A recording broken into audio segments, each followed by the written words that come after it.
జై జై శ్రీకృష్ణుడిది.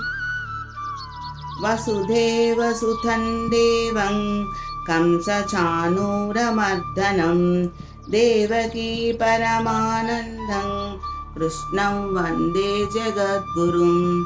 శ్రీకృష్ణం వందే జగద్గురుం. శ్రీ పరమాత్మనే నమః. శ్రీమద్భగవద్గీత అథ ద్వాదశోऽధ్యాయः. అర్జున ఉవాచ ఏవం సతతయుక్తాయే భక్తా స్వాం పర్యుపాసతే ఏ చాప్యక్షరమవ్యక్తం తేషాం కే యోగవిత్తమాః. శ్రీభగవానువాచ మయ్యావేశ్య మనో ఏ మాన్ నిత్యయుక్తా ఉపాసతే శ్రద్ధాయ పరయోపేతాస్ ते मे युक्ततमा मातः. एताक्षरमव्दिनिर्देशम् अव्यक्तं पर्युपासते सर्वत्र गमचिन्तयं च कूटस्थमचलं ध्रुवम्. सन्नियम्येन त्रियग्रामं सर्वत्र समबुद्धयः ते प्राप्नुवन्ति मामेव सर्वभूतहिते रताः. क्लेशोऽधिकतरस्तेषाम् अव्यक्तासक्तचेतसाम् अव्यक्ता हि गतिर्दुःखं देहमद्भिरवाप्यते.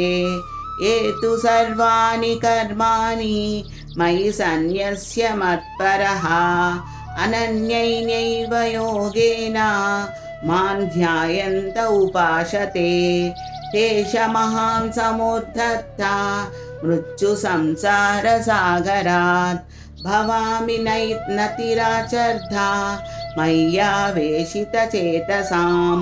मय्येव मन आधस्त्व मयि बुद्धिं निवेशयः निवशिष्यति मय्येव अथ उद्वन्न संशयः. अथ चित्तं समाधातुं न शक्नोषि मयि स्थिरम् अभ्यासयोगेन ततो मामिच्छान्तुं धनञ्जय. अभ्यासेभ्यसमर्थोऽसि मत्कर्म परमो भव मदर्थमपि कर्माणि कुर्वन् सिद्धिमवाप्स्यसि. अद्वैतदप्तसक्तोऽसि कर्तुं मज्जगमाश्रितः सर्वकर्मफलत्यागस्ततः कुरु यतात्मवान्. श्रेयो हि ज्ञानमभ्यासात् ज्ञानात् धान्यं विविच्यते. ध्यानात् कर्मफलत्यागात् शरणिवर्धनम्. अद्वैष्ट सर्वभूतानां मैत्रः करुण एव च निर्ममो निरहङ्कारः समदुःखसुखक्षमे सन्तुष्ट सततं योगी यतात्मा दृढनिश्चयः. मय्यर्पितमनो बुद्धिर्यो मद्भक्तः स मे प्रियः.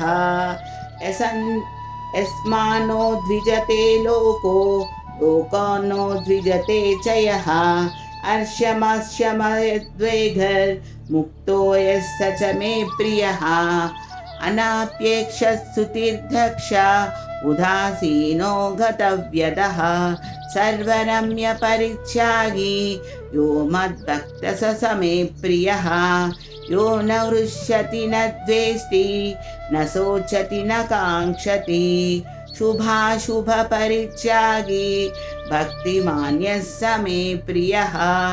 समशत्रौ च मित्रे च तथा मानापमानयोः शीतोष्णसुखदुःखेषु समसङ्गविवर्जितः. तुल्यनिन्दास्तुतिर्मौनी सन्तुष्टो येन केनचित् अनकेतास्थितिमथिर्भक्तिमान्मो प्रियो नरः. ये तु धर्ममृत्युमिधै यदात्मा पर्युपासते श्रद्धधाना मत्परमा भक्तास्तेतीव मे प्रियः. ॐ तत्सदिति श्रीमद्भगवद्गीतासु उपनिषद्ब्रह्मविद्यायां योगशास्त्रे श्रीकृष्णार्जुनसंवादे भक्तियोगो नाम द्वादशोऽध्यायः। ॐ श्रीकृष्णार्पणमस्तु।